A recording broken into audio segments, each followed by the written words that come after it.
I witam Was bardzo, ale to bardzo serdecznie. Arkadiusz Pan Pawłowski, kolejny Fame MMA Cage. Niesamowicie się cieszymy, że jesteście z nami już 5 września, 7. gala Fame MMA.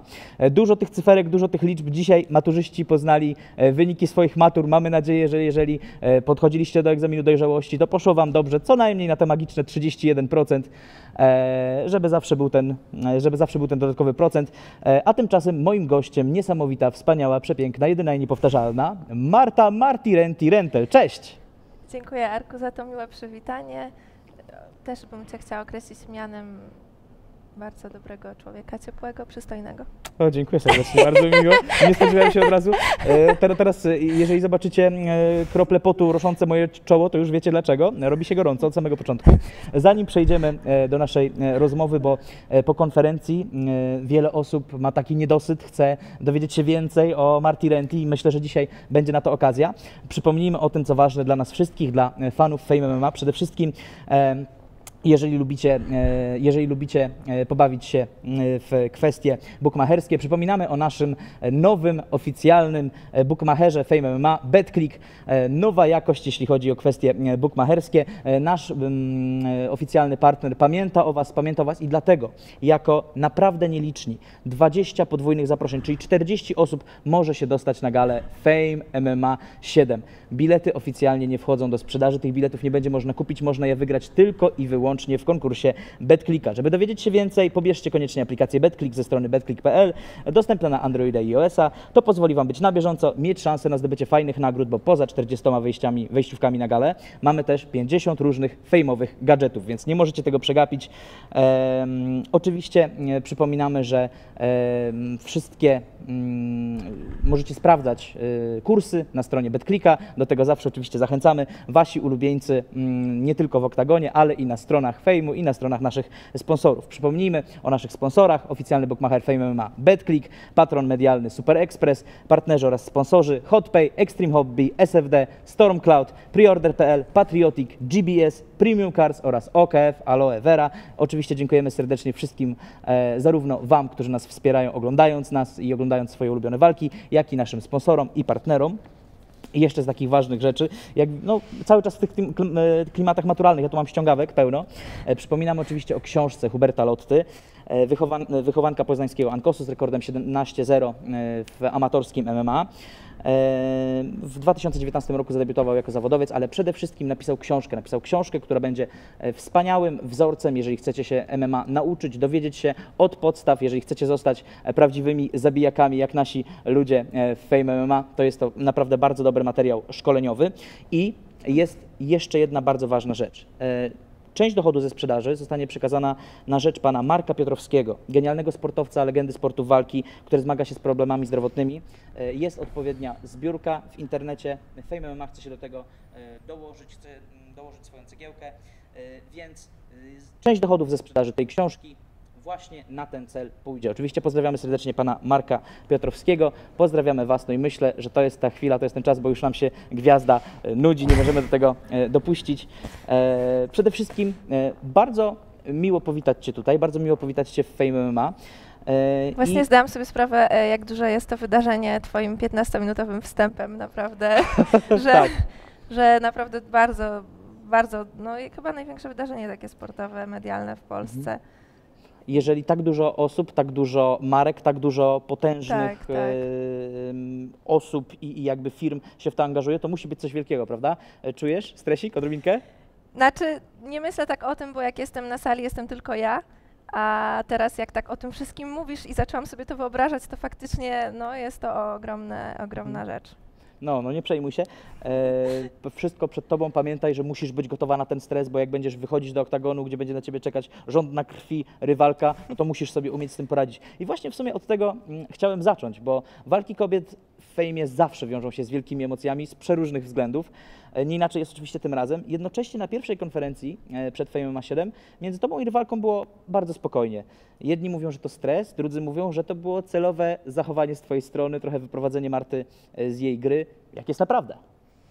Czy to był stres? I tak, i nie. Stres na pewno dlatego, że na konferencji byłam pierwszy raz i też wszyscy mnie na tak zwanym backstage'u, wszyscy zawodnicy przychodzili do mnie i mówili, ale się stresuję. I ja tego nie czułam, a potem napiłam się kawy, co był błąd, bo ja nie piję kawy, więc napiłam się i po prostu faktycznie jakoś się tak troszeczkę bardziej zestresowałam. Ale tak naprawdę ja też z kamerami jestem na co dzień, bo teraz biorę udział w takim największym reality show na playerze, więc mam styczność na co dzień z kamerami i w żaden sposób mnie to nie peszy, ale było to zupełnie co innego. Jeżeli chodzi o samą rozmowę z Martą i o mój spokój, no to ja po prostu taka jestem. Nie jestem osobą, która by coś udawała, na siłę agresywnie grała. No taka byłam, jaka jestem. No właśnie to jest coś, co jest dla mnie mega ciekawe, bo przed konferencją zamieniliśmy parę słów, dosłownie kilka zdań i na uśmiechnięciu, na radości, na żarcikach i tak dalej. I później przyszło pierwsze pytanie na konferencji i było tak. Tak. I jest niezręczna cisza i jest takie, Tak no to... było. Wiesz, że ja tego nawet nie pamiętam. No. W sensie w ogóle mi się po konferencji wydawało, że kurde, dobrze mi poszło. Wiesz, to nie chodzi, nie patrzymy w kategoriach dobrze czy niedobrze. Czy to nie po jest prostu, to nie jest że nie Asterix i byłam, Obelix, tak, no. że nie byłam rozgadana, nie byłam, nie, jakoś mnie to wszystko troszeczkę może właśnie stłamiło, tak się mówi? Stłamsiło. Tak się mówi, tak, no tak Tak, było. no właśnie widziałem to i było takie, wiesz, zadałem pytanie, jedna odpowiedź i jeszcze coś, jakiś ten? Dokładnie, tak było. Ale nie przejmuj się, dzisiaj jesteśmy tutaj, no i dzisiaj w innych warunkach jest przed nami tylko 50 milionów widzów, całe Wembley nas ogląda, ale już... Może mi się uda dzisiaj być bardziej rozgadana. Oczywiście przypomnę Wam, moi drodzy, że Fame MMA Cage jak zwykle odbywa się na żywo, więc czekamy na Wasze pytania. Wysyłajcie nam pytania na czacie. Nasz wykwalifikowany team Małpek zbiera najlepsze pytania. Te pytania dostanę tutaj na magicznym tablecie. Oczywiście zrobimy tak jak ostatnim razem.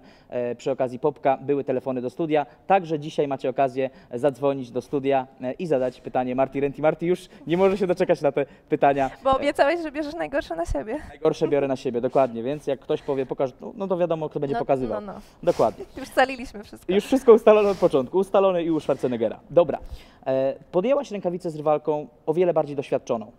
Czy czujesz się underdogiem w tym pojedynku? Underdogiem czy czarnym koniem? Jak zwał, tak zwał. No ale taki underdog jakby przykładowo, jakbym wygrała z tak doświadczoną osobą, to ciekawe by było.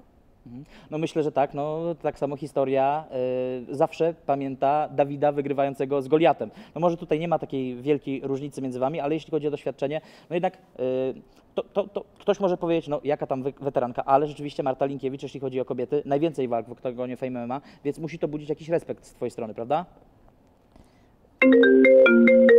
Czy respekt? To już do studia? Nie wiem. Ja mam Halo, ogólnie słucham. pytania o respekt do ludzi. Ja mam szacunek do każdej osoby, bo jakby normalne, że się ma szacunek do ludzi, ale już zapomniałam, jakie było pytanie. Czy No. czujesz respekt, Pogubiłam ale respekt, Aha, ale nie w kontekście sposób. szacunku, tylko czy masz, czy wiesz, czy czujesz, że Takie coś, to że- jest rywalka naprawdę wysokiej klasy, czy masz tak, że no wiesz, musisz się tutaj, no nie tyle, że przyłożyć, do każdej walki trzeba się przykładać, ale bardziej, czy masz świadomość, że rywalka jest wyżej, ty jesteś niżej i będziesz musiała no ciężej pracować, żeby... Tak, rywalka ma doświadczenie, to na pewno.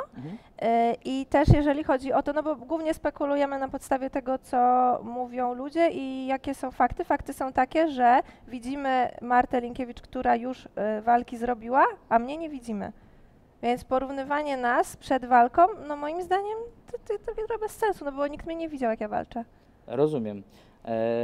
No dobrze, no to nie, no to jest oczywiście bardzo ciekawa rzecz i trochę to jest, jak się mówi o horrorach, że bardziej boisz się to, czego nie widzisz, bardziej boisz się... To, co nieznane. To, co nieznane, dokładnie, No. więc tak naprawdę może większość osób myśli, że no Linki Master już widzieliśmy w oktagonie i rzeczywiście widzieliśmy też z walki na walkę ogromny progres. Myślę, że też na pewno widziałaś to i też potrafisz to docenić, prawda? Tak, na pewno walki, no chyba 2 lata walczy, tak? No od trzeciej gali, jeśli dobrze kojarzę. No to 2 lata chyba. No to na pewno inaczej wygląda pierwsza walka, inaczej ostatnia. Ale uważasz, że w takim razie to, że ludzie o tobie niewiele wiedzą, może być twoją zaletą, a nie wadą? Nie czujesz się rzucona na pożarcie. Nie mam, na pewno jestem postawiona w dobrej pozycji, ponieważ wobec mnie nie ma żadnych oczekiwań. To jest na pewno dla mnie pozytywne, bo oczekiwania są raczej w drugą stronę. Czyli cała presja jest tylko i wyłącznie na Marcie Linkiewicz? Tak. Okej, to jest bardzo, bardzo dobre, bardzo dobra rozkmina, bardzo dobra refleksja i jeśli Marta nas teraz ogląda, no to pewnie ma taką przekminkę, ty kurde, rzeczywiście. Myślę, że ona o tym wie. No. Okej. Chyba. No właśnie, bo Marta Linkiewicz zwróciła uwagę na to, że nie mogła sobie znaleźć przeciwniczki i podziękowała Ci za to, że przejęłaś wyzwanie. Co poza pieniędzmi, o czym mówiłaś na konferencji, skłoniło Cię do wzięcia tej walki? Może być tak, że pieniądze, bo na pewno Martę skłonił jej duch walki.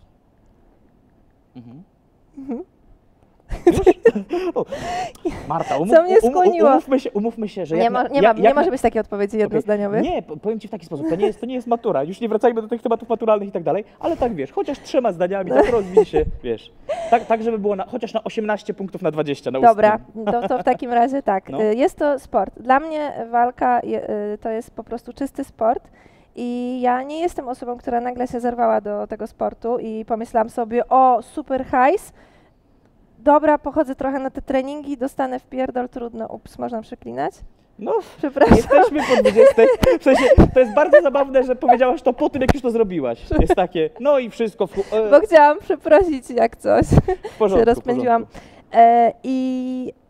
Właśnie to nie wyglądało tak, że nagle zaczęłam uprawiać sport, tylko ja jestem osobą, która od dziecka uprawia sporty i robię to dodatkowo z czystej pasji, nie robię tego na pewno z przymusu. Jest to, co lubię, ja po prostu żyję sportem. No zawsze. właśnie. I to bardzo, bardzo, bardzo sprawne przejście do kolejnego pytania, bo Ty rzeczywiście, o ile sporty walki nie masz jakby rozległego doświadczenia w sportach walki, to sportowy tryb życia nie jest Ci obcy, chodziłaś do szkoły sportowej. Jakie sporty na tę chwilę uprawiasz i czy uważasz, że pomogą Ci w rozmontowaniu walki w oktagonie? Jakie sporty na tę chwilę uprawiam? No na przykład MMA.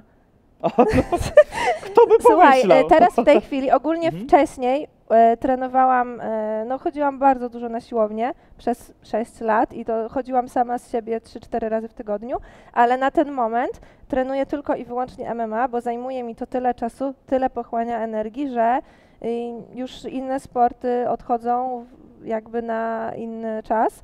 Co jeszcze robiłam w życiu?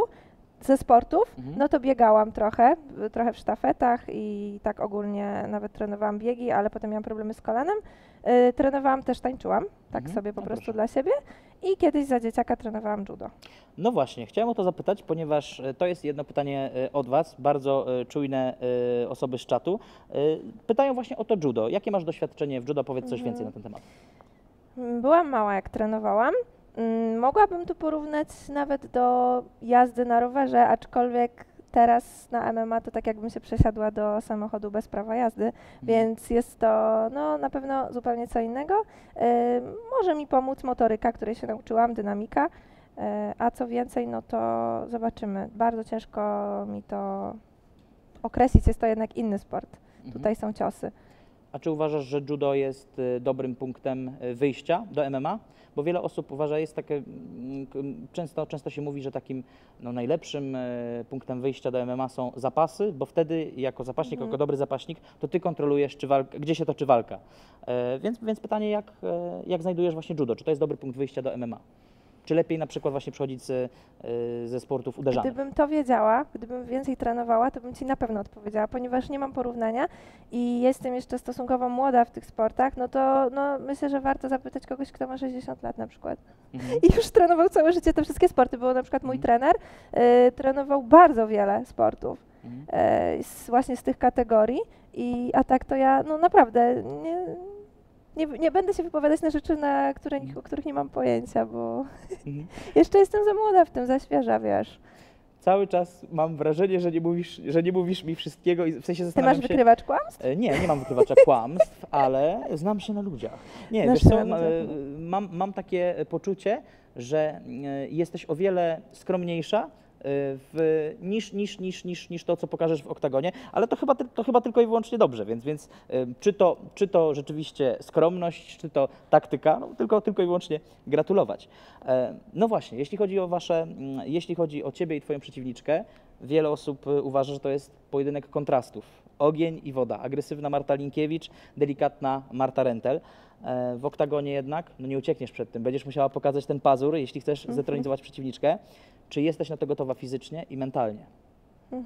No właśnie, ludzie mnie odbierają za taką super łagodną osobę, że nawet, że Jezu, że jak to, jak się podowiadywali, że jak ty w ogóle w rękawicach i tak dalej, jak w ogóle jakaś abstrakcja. I faktycznie może być tak, że będzie moja zupełnie inna twarz, bo potrafię pokazać pazura i mój chłopak Michał o tym wie.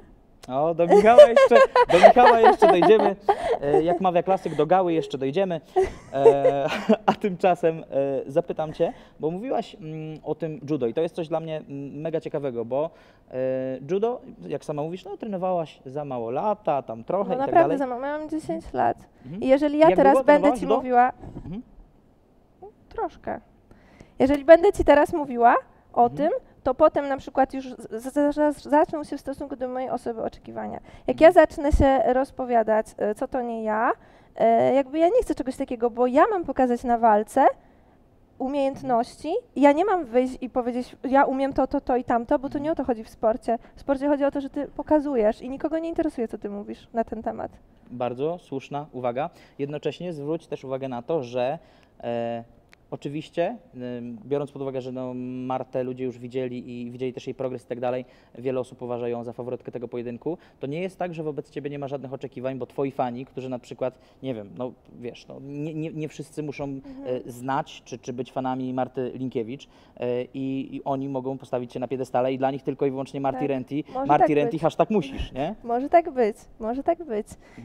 Jest mi bardzo miło, jeżeli tak jest i faktycznie dostaję dużo wiadomości, że ktoś jest ze mną całym sercem, co jest naprawdę super, super miłe, ale nawet jeżeli 100% osób byłaby za Martą Linkiewicz i nikt by nawet we mnie nie wierzył, to ja i tak bym w siebie wierzyła, bo ja to robię, bo wybrałam to, rozumiesz, że ja chcę to zrobić i chcę dla siebie to zrobić głównie. I jest mi strasznie miło, że ktoś jest ze mną, ale ja nie potrzebuję przyklasków, po prostu. A zweryfikuję jak zwykle oktagon.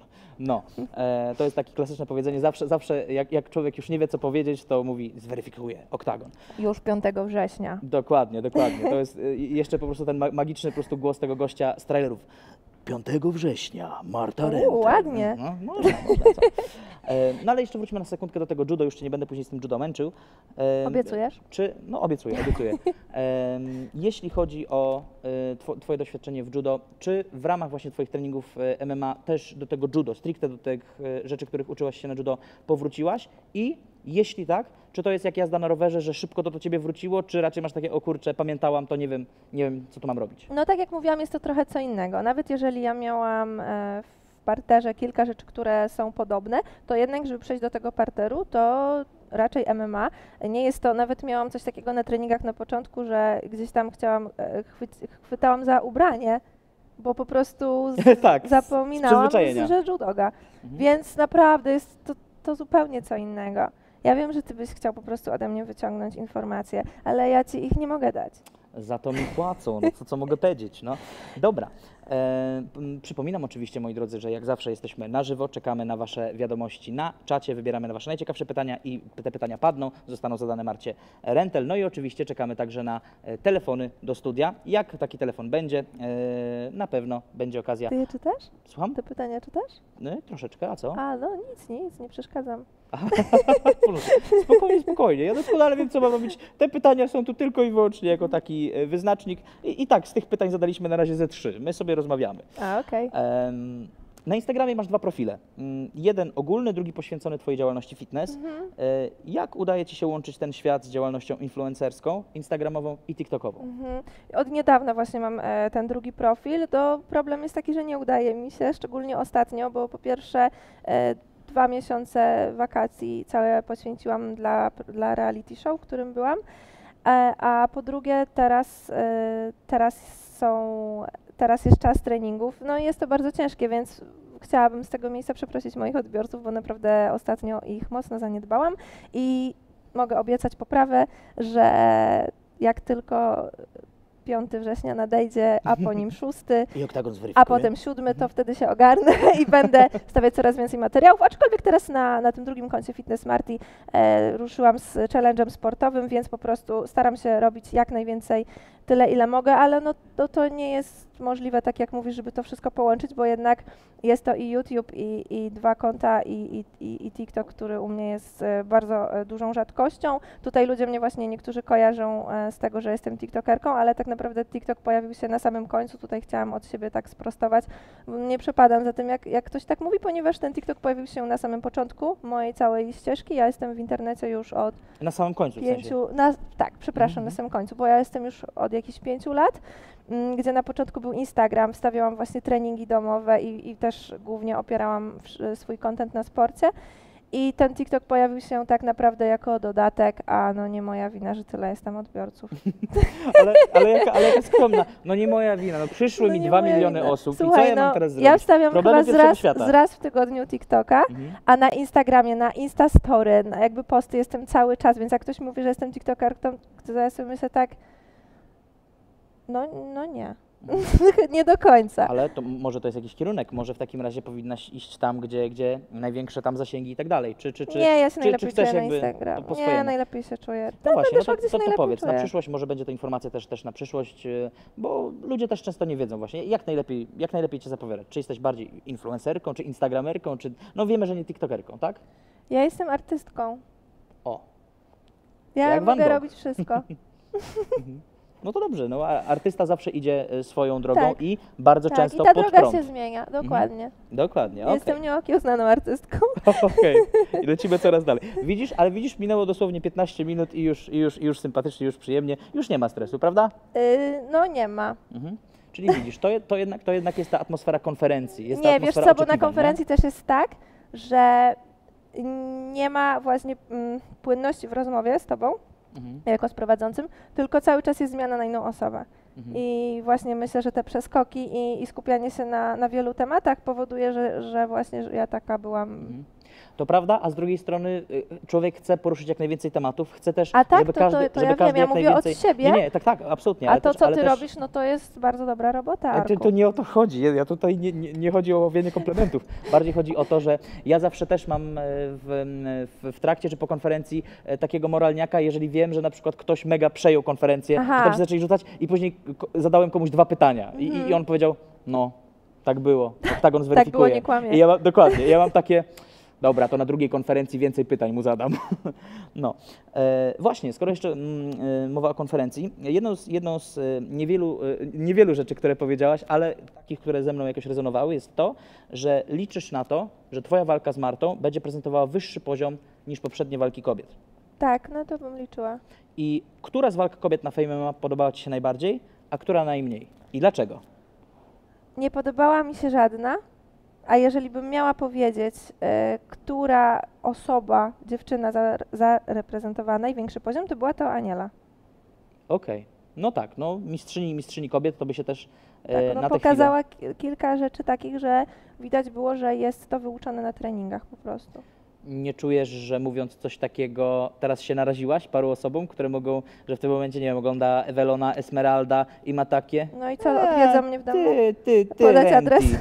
No. Nie no, ale co zrobią? No to jakby ich problem. No ja Mm. mówię to, co myślę. Jak ktoś się z tym nie zgadza, no to ma do tego prawo. Ja też mam prawo powiedzieć, co myślę. Okej. I tutaj właśnie jedno z pytań od widzów, które myślę troszkę się z tym łączy. Jak widzisz swoją przyszłość w Fame MMA? Bo walka z Martą Linkiewicz to jedno, ale czy będziemy Cię widzieć częściej? Czy to jest dla Ciebie jakby jednorazowa chęć sprawdzenia się, czy też może wiążesz z tym przyszłość? Nie wiem, czy mogę o tym mówić. Ja, Muszę zadzwonić do ja też nie menadżera. wiem. Wiesz co, To może mów tak, wiesz. na pewno pomiędzy słowami. na pewno się skupiam na teraźniejszości. Mhm.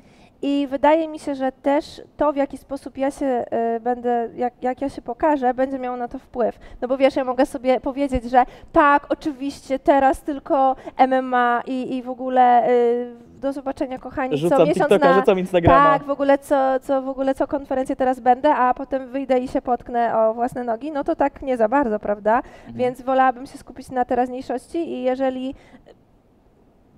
MMA mnie będzie chciało, a czy ja będę chciała, to odpowiedź jest, że raczej tak, bo mi się to bardzo podoba. Okej. Więc czy bym się widziała? Ja bym siebie widziała, ale czy zasłużę? Zobaczymy. No właśnie, czyli tutaj zgadzasz się z rywalką poniekąd, bo rozmawiałem, właśnie jak rozmawiałem z Linki Master, to ona też mówiła, że to jest coś, co mimo, że jest ciężkie, że jest bolesne, że ona po prostu wraca pobita, popłakana i tak dalej, to nie może się doczekać kolejnego wejścia na matę.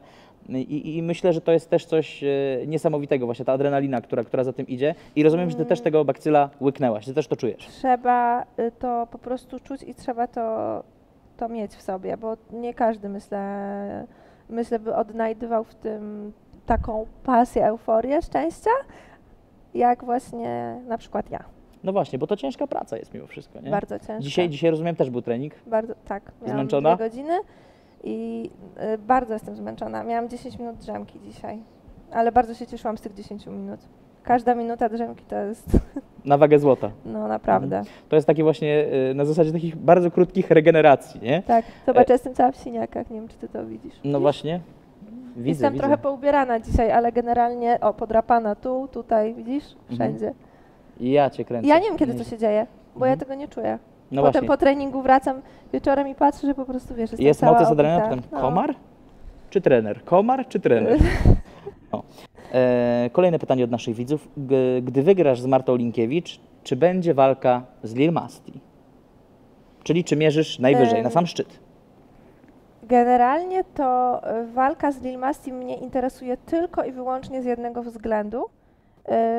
Aniela trzyma pas, a pas jest jeden wśród kobiet, więc na pewno jeżeli będę chciała mieć ten pas, to jest to nieunikniona walka. A będziesz chciała? A będę chciała. No tak, to pytam. No tak, no będę chciała, tak. Tak się domyślałem. Analizowałaś poprzednie walki Marty Linkiewicz? Czujesz, że jesteś przygotowana na jej słabe punkty i będziesz potrafiła je wykorzystać? Na pewno skupiam się na swoich mocnych punktach. Do analizowania, no tak mało było co do analizowania, powiedzmy sobie szczerze. 3 walki, nie, ona zrobiła 3 walki, tak? No to 2 z 3 były bardzo krótkie i naprawdę tutaj nie było nic do analizowania, jak już to ta ostatnia. No ale tak jak mówię, oczywiście obejrzałam, no ale skupiam się na sobie głównie. Mhm. A prywatnie, jak dogadujesz się z Linki Master? Czy macie coś, co można określić jako jakiś taki relationship, czy raczej po prostu cześć i zniszczę cię w oktagonie? Wydaje mi się, że miałyśmy normalny kontakt, bo kilka razy rozmawiałyśmy, gdzieś tam się spotkałyśmy na mieście, ale Marta na konferencji poza kamerami nie była również dla mnie miła, więc wydaje mi się, że jednak ta relacja nie jest koleżeńska. Mhm. Czy w jakiś sposób cię to irytuje, czy w jakiś sposób na ciebie to wpływa? Czy... Wpływa to na mnie tak, że mam ją w dupie. O! Właśnie tak to na Mocne mnie słowa. wpływa. Chciałoby się powiedzieć mocne słowa jak na ośmielatkę, no. Na ośmielatkę, nie, Nie, no, mocne. No chciałoby się mocne, powiedzieć, no. bo tak zupełnie nie poznaję. Znaczy po prostu na pewno Marta chciała mnie w jakiś sposób Arku, sprowokować, mamy bardziej, telefon, żebym się jej może bała, wpuścić ale umawiałyśmy się, że to będzie kogoś. czysto sportowa walka, więc tak jakby ona nie dotrzymała słowa, więc w tym momencie jej osoba mnie interesuje, wiesz o co chodzi, że jakby ja Okej. się nie angażuję w to. Dobrze, to w takim razie mamy na linii pierwszą osobę, która zadzwoni do studia, ale zanim to jeszcze zrobimy, no to czekaj, bo tutaj coś bardzo ciekawego, czyli w jaki sposób ona nie dotrzymała tej umowy? Nie, to nie była umowa, tylko po prostu luźna rozmowa, że okej, i nawet jak jechałam na sesję i w ogóle przed konferencją, to o coś się pytała i była miła, a potem już właśnie przed samą konferencją, no to nie fajnie kilka razy. No tak, nie lubię czegoś takiego. Ja nie lubię takich zachowań. Okej, to ciekawe, a zarazem, moi drodzy, myślę, że to jest zwiastun tego, co się będzie działo na drugiej konferencji, później na ważeniu i w oktagonie. A tymczasem, kogo witam, kogo goszczę, kogo mamy na antenie? Halo? Halo, halo? Halo, halo Mietku? Halo, halo Janku? Mamy kogoś na linii, czy... Ale dzisiaj, bo... Ale nic nie słychać? No nie słyszę. Ja Halo, też halo? nie słyszę. Dobrze, no to w takim razie czekamy na informacje, a tymczasem lecimy dalej. Nie będziemy czekać wieczność. Przypominam oczywiście, że to jest materiał na żywo. Jakbyście mieli wątpliwości, live TV, takie rzeczy się zdarzają. Więc czekamy, dzwońcie do nas na podany numer, który macie na ekranie, piszcie na czacie, najlepsze pytania wybierzemy i zadamy Marty Renty, która, przypominam, jest gościem kolejnego odcinka Fame MMA Cage. Okej. Fame MMA w bardzo dużym stopniu wpłynęło na rozwój polskiego MMA i sprawiło, że masa osób wstała z kanapy, żeby pokulać się na macie. Czy twoja walka to kolejny sposób na promowanie zdrowego trybu życia wśród twoich fanów? Bo to jest coś, co jest dla ciebie bardzo ważne. Na pewno każdy sposób, żeby ktoś wstał z kanapy jest jak najbardziej dobry, no bo dłużej będziemy żyć, zdrowo, prawda, sport, to wszystko sprawia, że się dobrze czujemy, więc jak najbardziej jest to dla mnie bardzo dobre i też ja od lat buduję swoje social media właśnie na sporcie. Od dawna jestem znana z tego, że wstawiam różne ćwiczenia i treningi i dziewczyny często do mnie pisały, bądź nawet wysyłały mi swoje metamorfozy, że dzięki mnie, że byłam jakimś takim bodźcem bądź właśnie inspiracją do tego, żeby zmienić tryb życia, żeby schudnąć. Więc to jest dla mnie super i właśnie na sporcie można Zbudować coś fajnego. budować coś fajnego. No. Tak.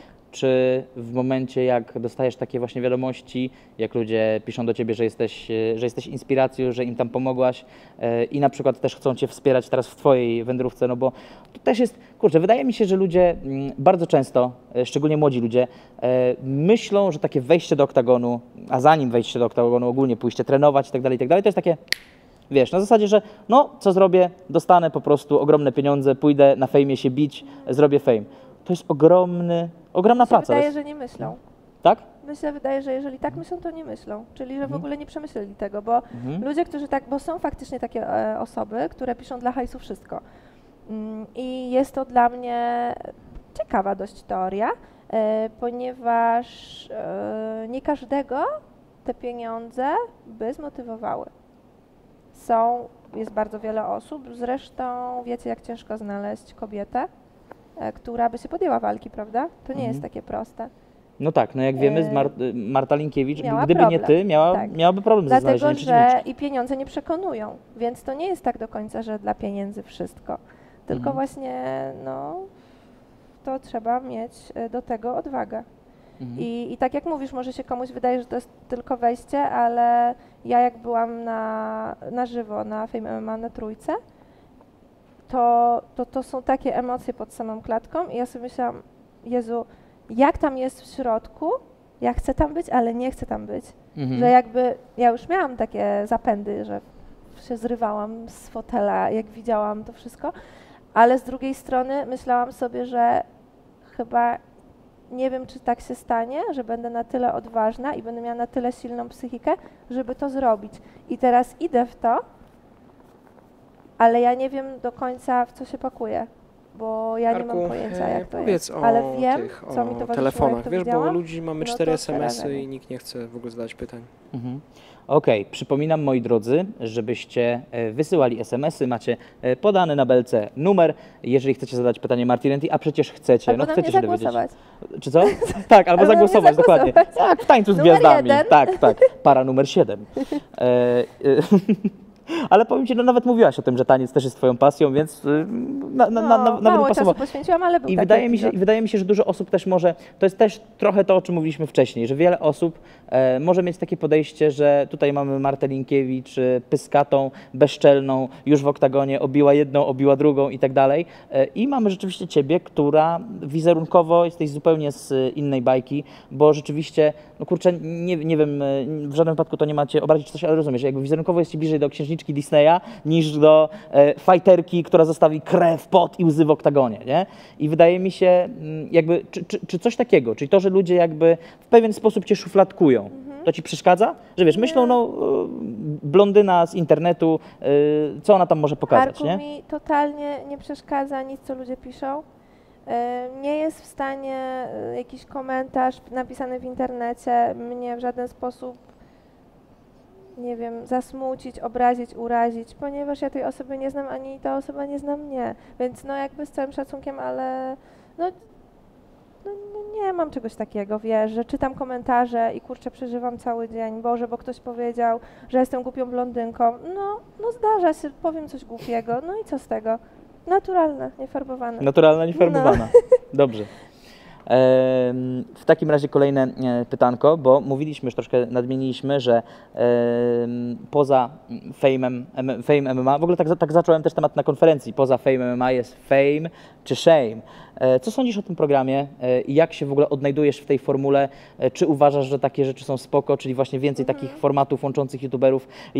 Czy dla Ciebie to bardziej właśnie też zabawa, fan, czy też sposób na dotarcie nowych widzów? Jestem mega ciekaw, bo to jest też projekt, który ostatnio bardzo tak szerokim echem się w internecie odbił. Tak, jest to najpopularniejsze reality show na playerze, także naprawdę, co ja mogę czuć, jestem ogromnie zaszczycona, że tak duża stacja jak TVN mnie dostrzegła, bo byłam wybrana jedną z 10 osób gdzieś tam na samym początku, więc jest to dla mnie naprawdę wyróżnienie. I czy dobrze się czuję w takim formacie? No na pewno coś innego, bo pierwszy tego typu format w ogóle taki powstał w Polsce i wydaje mi się, że fajnie jakby poszło to gdzieś dalej, może jakiś drugi sezon, to też bym pewnie chciała.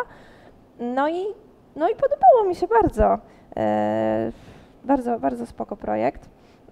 Bardzo ciężko się mieszka z tyloma osobami, jeżeli o to pytasz. Ja się w połowie wyprowadziłam ze względu na treningi, więc już w tym momencie mieszkam w domu i staram się łączyć to wszystko. O tym wiedzieli? Czy trzymałaś to w tajemnicy? Czy jak to wyglądało? Wiesz co, oczywiście się trochę wypaplałam.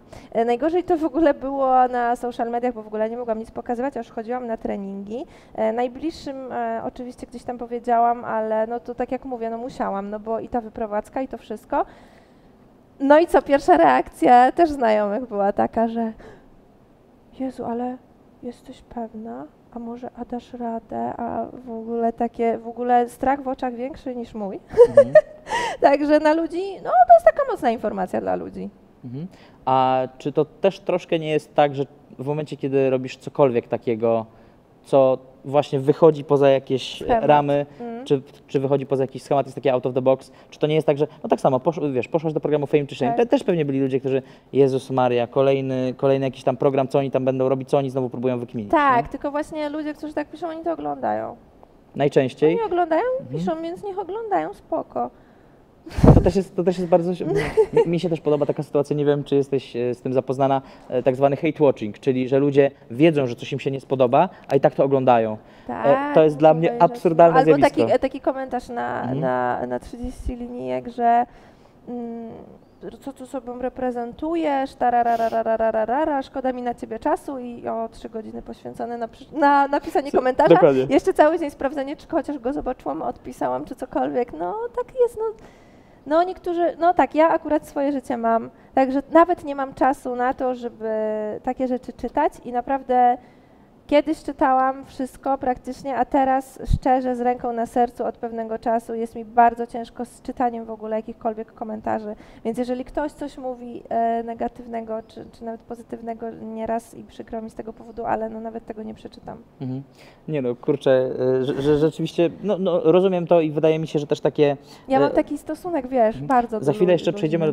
do tematów hejtu, bo myślę, że jest takich parę rzeczy, które warto Cię zapytać, ale ja też, dla mnie jest to totalnie bezsensowne poświęcanie czasu na promowanie tych jakby negatywnych schematów, czyli jeżeli wiesz, że coś Ci się nie spodoba, wiesz, Tak. o Jezu, ale to będzie słabe, ale to będzie żenujące, robisz sobie popcorn, oglądam i się wkurzam, nie? No ale wiesz, z drugiej strony to jest dobre, bo na przykład teraz oglądają mnie pewnie osoby, które mnie nienawidzą, pozdrawiam serdecznie i one robią watch time, tak, i jakieś wyświetlenia, więc spoko, no niech oglądają. A dlaczego? Dlaczego miałyby Cię nienawidzić? Co takiego zrobiłaś? Wiesz co, ja nic nie zrobiłam, ale często mnie ludzie właśnie lubią, bo piszą, że jestem głupią, debilką, głupią i jakby oglądają mnie, co mówię, żeby powiedzieć, że jestem głupia. To najważniejsze, że bardzo tak, powiedzmy szczerze, że mają bardzo rozbudowany, mają bardzo rozbudowany wokabularz, Ja nie? po prostu Ona to jest słowo głupia, debilka, głupia. Ale były tam przekleństwa, tylko ja sobie po prostu zastąpiłam Aha, głupia. rozumiem. To nie, to w porządku. No bo ja mam 8 lat, wiesz o co chodzi? Tak, bo po prostu myślałem, że rzeczywiście wiadomości, które dostajesz, ty jesteś głupia. Dokładnie. No ty głupia, no to tak wygląda. Dużo pytań w ogóle cały czas na czacie pojawia się o to judo. Myślę, że ludzie po prostu mają cię za, wiesz... Za judoczkę tak, skrytą. drugie wcielenie po prostu króla judo. W porządku, no to w takim razie pójdźmy z kolejnym pytaniem, które dotyczy byłej przeciwniczki Marty Linkiewicz. Czy Zusie zaimponowała Ci swoją walką z Martą? O Boże, Mamy przepraszam. Tymka z Pabianic i chcę się zapytać o Zusię, tak Nie, więc nie dobry zaimponowała. case. Nie zaimponowała? No to powiedz coś więcej. Nie No. zaimponowała. To znaczy, przerażające było to, jak dostawała w twarz i się z tego śmiała. To było super przerażające, ja czegoś takiego dawno nie widziałam, mimo Creepy, że oglądam nie? horrory. To było super creepy. Czy to mi zaimponowało? Nie, to mnie zdziwiło. Mhm. Tak, to jest takie, dziękuję, proszę o jeszcze. To jest A tak. skoro mowa o Zusie, czy na linii mam Tomka z Pabianic? Tak. Witam serdecznie, panie Tomku z Pabianic. Proszę zadać pytanie naszej gwieździe. Czy Marty Renty, jeżeli wygra tą walkę, to czy zawalczyłaby z Zusię, ponieważ poprzednia walka z Zusią mi się strasznie podobała i chciałbym zobaczyć powtórkę. Słyszałaś wszystko? Tak, słyszałam. Mhm. Wolałabym się nie podejmować walki z taką osobą. Okej, dlaczego? Explain. Jest nieobliczalna i moim zdaniem nie jest to po prostu... Kurczę, nie chcę pojechać gdzieś za daleko tym pociągiem swoim. Jest nieobliczalna. Mhm. Ja nie chcę znowu za bardzo drążyć, ale już, że tak powiem, pociąg wjeżdża do tunelu, to niech chociaż z drugiej strony... Nie lubię takich akcji, kurczę, Mhm. nie lubię takich osób, nie lubię takiego właśnie dziwnego zachowania, jakiegoś takiego... To nie... W ogóle nie. Można z kimś normalnym walczyć? Wow, dobrze, no to... no ja tam nie wiem, czy po tym, co teraz powiedziałaś, nie będziesz musiała walczyć z Zusię. Nic nie będę musiała. Okej, ważne, asertywność trzeba postawić zawsze na swoim. Dziękujemy Ci, Tomku. Dzięki. I oczywiście zapraszamy kolejnych gości. Dzwońcie do nas, piszcie do nas, żeby do Marty Renty się dodzwonić, dobić, dopisać z pytaniem, wiadomo o co chodzi.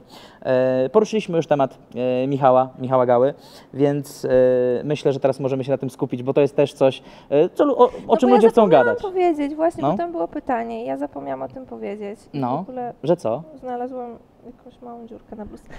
No, właśnie, fajnie, dobra. Moi drodzy, musimy przerwać program. Marty Renty znalazła Do małą widzenia. dziurkę na bluzce. To jest kryzys. Szybko, szwaczki. No. Ale jest nowa, to jest dziwne. Okej, nieważne, potem się nad tym No to zastanowię. później zrobisz antyreklamę, gdzie kupiłeś, wiadomo o co chodzi. Wiadomo, Nie no, ale mówimy teraz o właśnie, bo Michale. tak, wracamy do Michałka. Właśnie tutaj zapomniałam wspomnieć, że tak naprawdę programowi głównie i najbardziej zawdzięczam to, że właśnie zeszła się moja droga z Michałem Mhm. podczas programu. No właśnie, bo o to chciałem zapytać, czy to było rzeczywiście wasze pierwsze spotkanie? Nie. Poznaliśmy się w grudniu, chyba 6, 7. To jest miłość, zapamiętała dokładną datę. Na imprezie w Domu X, ponieważ wtedy Michał był członkiem tego projektu i właśnie to było jego przywitanie, gdzie wyskakiwał z pudła ła i ja tak mówię, to tak wyskoczył. I potem...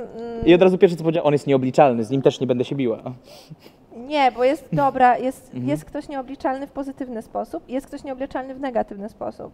Mhm. Nieobliczalny w pozytywny sposób mogę na przykład ci, nie wiem, nagle zrobić niespodziankę, wyciągnąć teraz, że ci ugotowałam kolację, to będzie fajne. Może to być To by było nieobliczalne, ale mega to jest spoko. raczej takie, No. wiesz, takie...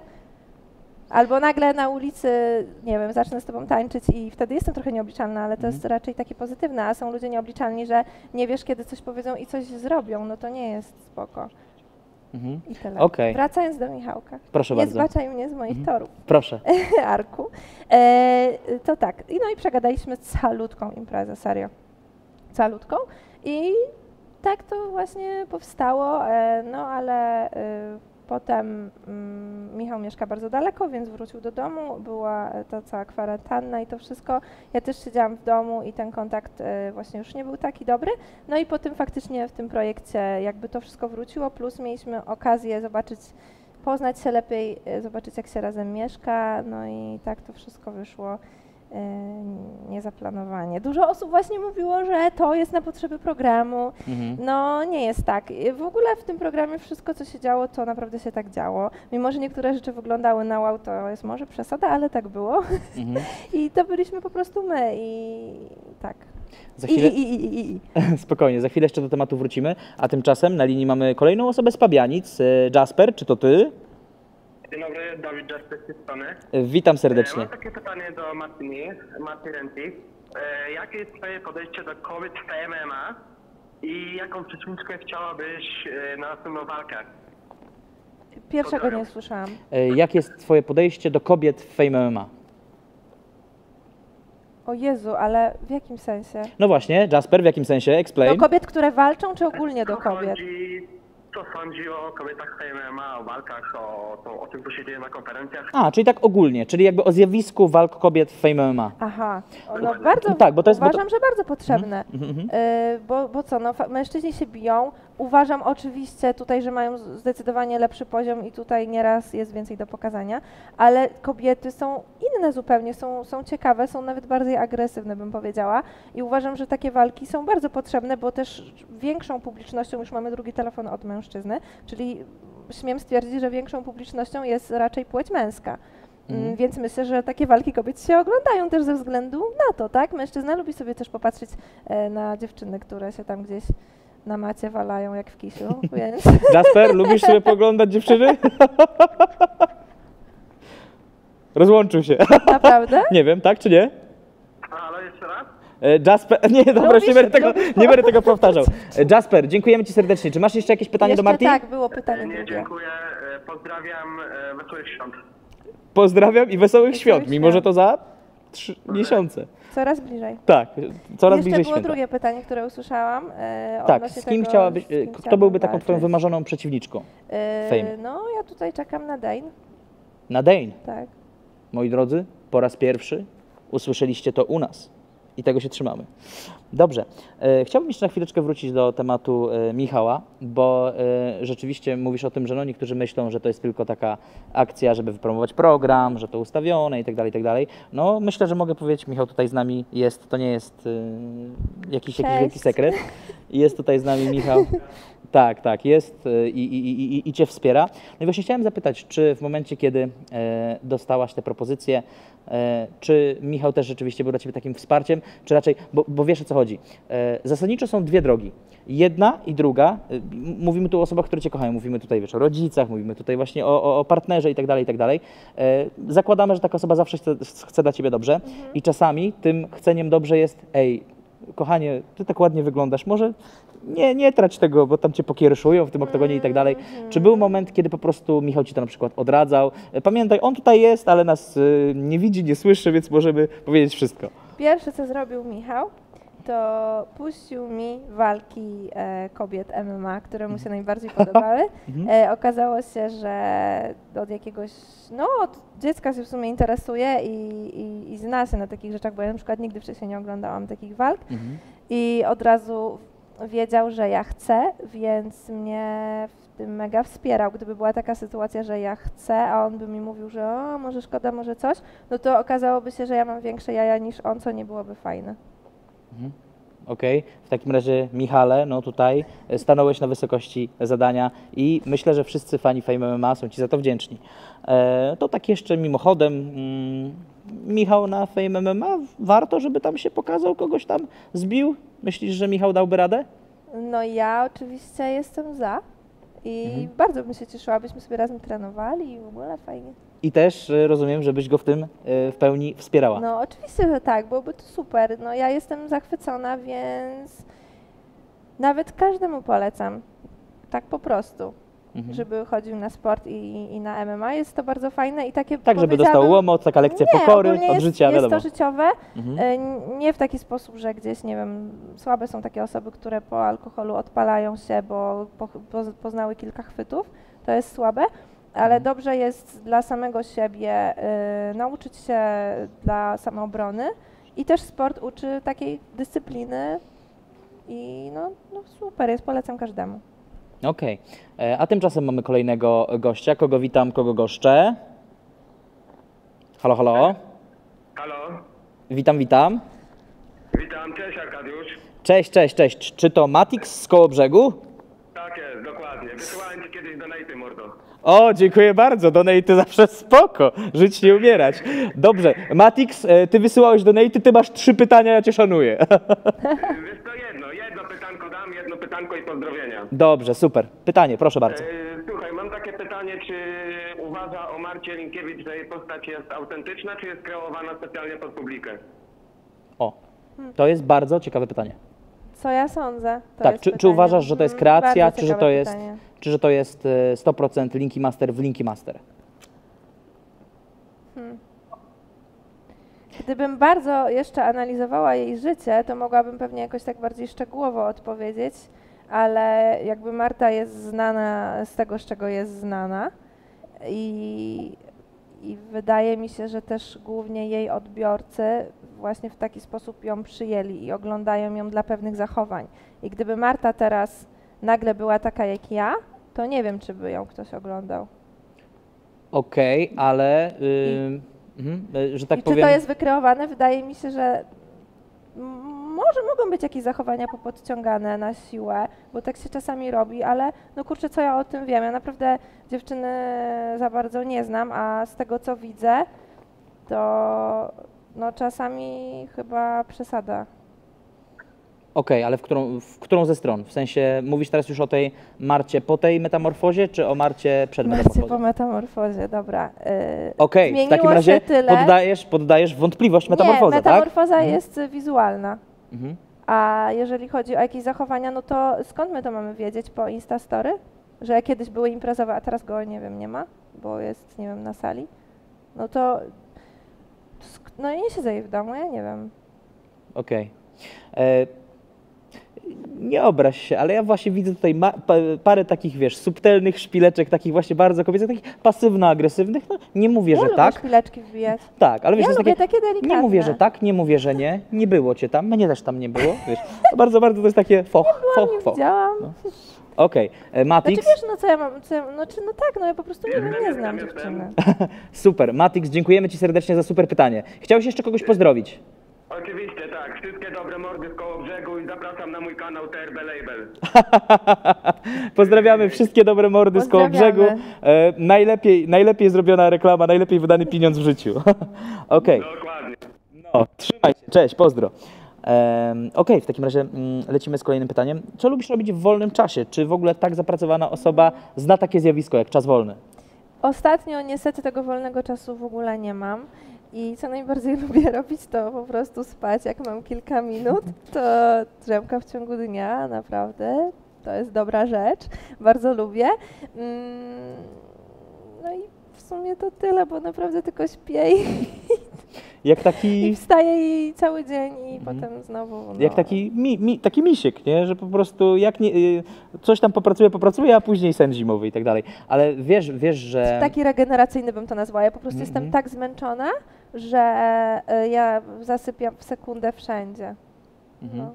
To najważniejsze, żebyś w oktagonie nie zaspała ani zasnęła, na sekundę, no, to dobrze bo by wiesz, było. że to cię może kosztować zwycięstwo w tej Nie, walce. no ja wchodzę i idę spać, normalnie, z kołdrą. Dobrze, że z kołdrą, a nie jak niektórzy kołdrą, mówią, no. kordłą. Jeszcze Marta weźmie dla mnie poduszkę. O, no i to, moi drodzy, są wyświetlenia i to jest warte pieniądze i ludzie za I to się zapłacą. robi dla pieniędzy. I ludzie za to zapłacą. Dokładnie.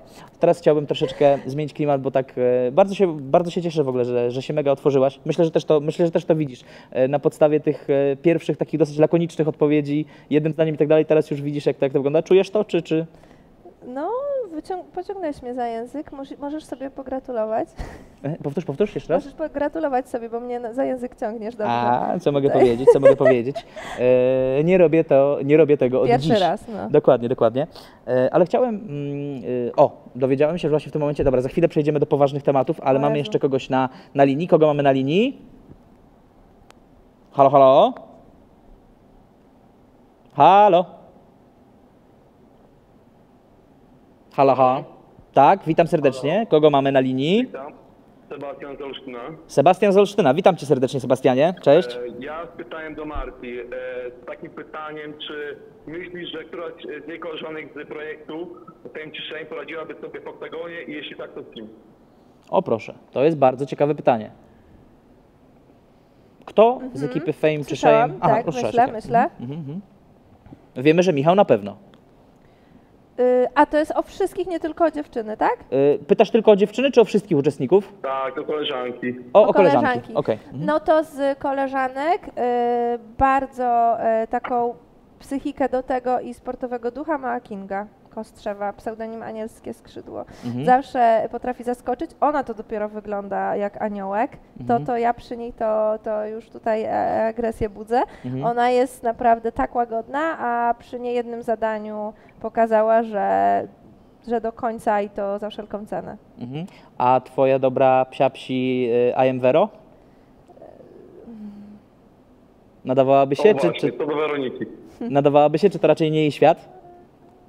Myślę, że może i by chciała, ale nie wiem, czy dałaby sobie radę z regularnością treningów, żeby po prostu zawsze być na czas i zawsze to robić po prostu, żeby to ogarnąć. No wtedy nie byłoby innej opcji, musiałabyś po prostu wraz z Michałem zaciągać ją i po prostu każdy ranek wspólnie. Jak córeczkę do szkoły. Jak córeczkę do szkoły. Mamo, by się to mogło dzisiaj udać. nie. Wtedy by się to mogło udać, tak. Dobrze, Sebastianie, masz jeszcze jakieś pytanie? Jeszcze mam po włosku do ciebie pytanie. O Jezus Maria, proszę nie po nazwisku. No słucham, no co tam? Słuchaj, bo jest tak jeden człowiek, pan Nora. Czy chciałbyś nim zobaczyć na Fame MMA? Kto? Norasek Boży. Norasek Boży. Mówisz o magicznym Norasie XXL, prawda? Tak. No to jest, myślę, 180 kg żywej wagi, czyli on to by mógł tak z takimi dwoma Pawłowskimi To nie naraz jest do się bić. mnie. Nie, to jest do mnie pytanie. Marti, dopiero ogarnąłeś to pytanie do mnie. Nie, żartuję sobie. Wiesz co, Seba, ty jesteś z Olsztyna, to ja ci powiem, mordo, ja jestem otwarty na propozycje, ale mi, parafrazując ogniem i mieczem, mi do tego knura jeszcze nie spieszno. Ja mam swoją robotę. Ale oczywiście serdecznie pozdrawiam i ciebie, i Norasa, to szalona ekipa. Pozdro 600. Pewnie często masz takie Siema, pytania. pozdro. Siema, dzięki bardzo. Często masz takie pytania, żeby Tak, zobaczyć? to jest akurat Ale nie ciągnie cię? pytanie numer 1. Wiesz co, ciągnie, nie ciągnie, bardziej po prostu kocham swoją robotę teraz i jednak mam poczucie, że to jest moja rola i tego się trzymam. Nie twierdzę, że nigdy do oktagonu nie wejdę, wręcz z każdym kolejnym takim pytaniem jest to coraz mniej prawdopodobne, ale na razie czuję się doskonale i naprawdę na razie i przez najbliższą przyszłość i pewnie dalszą doskonale czuję się w tym, że wchodzę do oktagonu za każdym razem, spędzam tam masę czasu i dostarczam tyle emocji ludziom, to jest dla mnie spełnienie marzeń. To teraz przejdźmy troszkę do kwestii poważniejszej, ale myślę, że też bardzo, bardzo ważnej. Za czasów szkolnych, bo to też jest coś, co można się dowiedzieć z różnych materiałów, filmów o tobie. Za czasów szkolnych nie miałaś lekko, byłaś częścią, w sensie wokół ciebie było toksyczne środowisko. Jestem przekonany, że wiele osób, które nas teraz ogląda, ma podobne problemy. To zjawisko było, jest i będzie. I twoja historia, to, że jesteś tutaj, to, co osiągnęłaś, może być dla nich inspiracją. Chciałbym, żebyś tak troszkę pokrótce powiedziała o tym więcej. Wiem, że to może być w jakiś tam sposób bolesne, ale rozumiesz, jakby na tym etapie to może komuś pomóc, więc chciałbym, żebyś powiedziała, jak to było, jak z tego wyszłaś, jak sobie z tym radzisz teraz i tak dalej, i tak dalej, i tak dalej. Tak, ja ogólnie lubię o tym rozmawiać. Lubię rozmawiać właśnie o moim dzieciństwie, które nie było łatwe. Właśnie z tego względu, że wiem, że można to zmienić. W sensie zmienić. Tego się nigdy nie zmieni, to co się stało, ale można po prostu się z tego w jakiś sposób wyleczyć. Miałam właśnie jak trenowałam judo, to miałam w klasie 20 chłopaków i byłam tylko ja i jeszcze jedna taka dziewczyna i strasznie oni dokuczali. Dokuczali to jest bardzo małe słowo, chyba nie ma gorszego po polsku. Gnębili? Gnębili, Dręczyli? tak, chyba to jest mocniejsze słowo. I też z tego względu przestałam w ogóle trenować. To był dlaczego przestałam w ogóle trenować judo. I no, wyglądało to tak, że bardzo często właśnie uciekałam ze szkoły, cały czas płakałam, nie miałam żadnych znajomych, wszystkiego się wstydziłam. Grzebali mi w plecaku, wyciągali wszystko, ze wszystkiego się śmiali i tutaj też wchodziło jakby nie tylko słowa, ale też na treningach potrafili się tak mocniej na mnie rozładowywać i właśnie no to jest bardzo duży problem I bardzo mi jest przykro z tego powodu, że nie wiem, jak mogę innym pomóc. Mogę tylko powiedzieć, że warto rozmawiać z osobami dorosłymi. Ja miałam siostrę i mamę, które bardzo mi pomogły i po prostu trzeba się otworzyć i komuś zaufać, nawet takiej pani psycholog w szkole, której każdy się śmieje, znaczy nie wiem, tak było u mnie w szkole, ale ja kilka razy u niej byłam, nawet po to, żeby napić się herbaty i spędzić z kimś czas, kto nie wytyka palcem i to jest naprawdę ważne i wiem, że ten problem w żaden sposób nie chce zniknąć, szczególnie teraz jak jest internet i może jakby wtedy był jeszcze internet, to by było jeszcze gorsze, bo jeszcze by mnie pewnie na tych social dręczyli, pisali, bo było kilka też ostatnio takich sytuacji, że osoba się zabiła, jakaś, nie wiem, dziewczynka, było kilka takich sytuacji, nie wiem, w wieku 8 czy 10 lat, kojarzysz takie rzeczy, tylko dlatego, że właśnie ci znajomi ze szkoły przenosili potem jeszcze to wszystko na internet i ona to czytała i nie miała kompletnie żadnego życia ani w szkole, ani w domu. I to jest po prostu taka informacja, że nawet możecie nie zdawać sobie sprawy, ale zabijacie kogoś powoli i nawet jeżeli nie zabijecie go fizycznie, to po prostu psychicznie, bo takie rzeczy zawsze siedzą w głowie i no, nie da się z tego do końca wyjść. Co mogę poradzić poza tym, żeby rozmawiać z dorosłymi, to po prostu zmienić środowisko. Mi się udało zmienić szkołę po jakimś czasie, co mi bardzo pomogło. Ale te osoby, które mi dokuczały i tak po latach spotykałam i nawet teraz jak jestem kim jestem i osoby na ulicy do mnie podchodzą, żeby zrobić sobie ze mną zdjęcie i naprawdę można powiedzieć, że nie prowadzę takiego zwyczajnego życia, to rok temu na siłowni spotkałam chłopaka z klasy, który najbardziej mi dokuczał i wyglądałam bardzo dobrze się czułam, super pewna siebie, ale jak go zobaczyłam, to po prostu wszystko mi wróciło. I no, to było nieprzyjemne. No i tak miałam i nie mam problemu, żeby o tym mówić. Mam problem z tym, że niestety takie rzeczy się nie kończą i cały czas dzieci muszą przez to przechodzić i jest to po prostu straszne. I może też odpowiedzią na to, że dlaczego ja nie przejmuję się tymi komentarzami, tymi wszystkimi hejtami, bo ja już w życiu tyle doświadczyłam tego typu rzeczy, że naprawdę nie jest w stanie złamać mnie jakiś, nie wiem, komentarz jeden. To jest Utwardziło cię to po prostu, przygotowało tak. cię na to. No właśnie, wydaje mi się, że tutaj jestem wdzięczna, głupio to brzmi, ale z jednej strony jestem w miarę wdzięczna za to doświadczenie, bo właśnie bardzo to mnie zmieniło, bardzo mnie to umocniło i na pewno poznałam taką swoją wartość. Z takiej dziewczynki, która była dosłownie przekopywana z kąta w kąt, to tak właśnie poznałam to, kim jestem. I teraz idę swoją drogą, jestem szczęśliwa, robię to, co kocham, tylko dlatego, że pomyślałam sobie, a na początku było tak, że udowodnię wam, że nie jestem zerem, ale tak naprawdę potem robiłam to już dla siebie. I teraz już mnie nie interesuje opinia innych. Więc moi drodzy, myślę, że to jest bardzo, bardzo ważny przekaz. Nie jesteście sami i też myślę, że warto powiedzieć, że to nie jest wasza wina, prawda? To jest też bardzo, to jest też mega ważne, bo bardzo często ludzie mają ten syndrom jakby ofiary, myślą, że to jest ich wina, a rzeczywiście toksyczni ludzie, wampiry energetyczne i tak dalej są i oni są za dzieciaka i oni są w życiu dorosłym. Wiesz, ja środowisko zmieniłem w zeszłym roku i od tego czasu jestem najszczęśliwszym człowiekiem na świecie, więc moi drodzy, pamiętajcie, nie jesteście sami, jesteście wiele warci i jak coś, no to pani Marta i jej historia może być dla was dobrą historią. Tak, i pamiętajcie też, że każdy człowiek zasługuje na taki sam szacunek od każdego i naprawdę, tak jak powiedziałeś, że to nie jest wina, to jest bardzo dobre, że nie zrobiliście nic złego.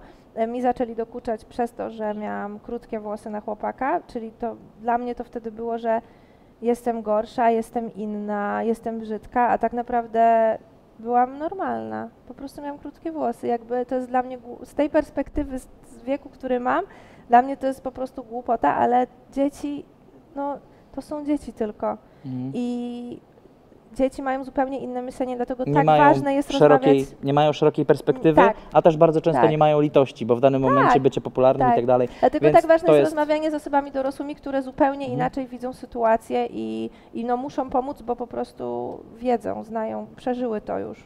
Więc nigdy nie bójcie się pytać o pomoc, to myślę też jest bardzo Tak. ważne. A tymczasem, moi drodzy, będziemy już się powoli zbliżać do końca. Rozgadaliśmy się tak, że musimy powoli kończyć, a ja Tak? tu jeszcze mam tyle pytań. No właśnie, jak to zleciało już ponad godzinka. A tymczasem mamy Błażeja z Przecieszyna. Siemanko Błażeju, cześć. Siema.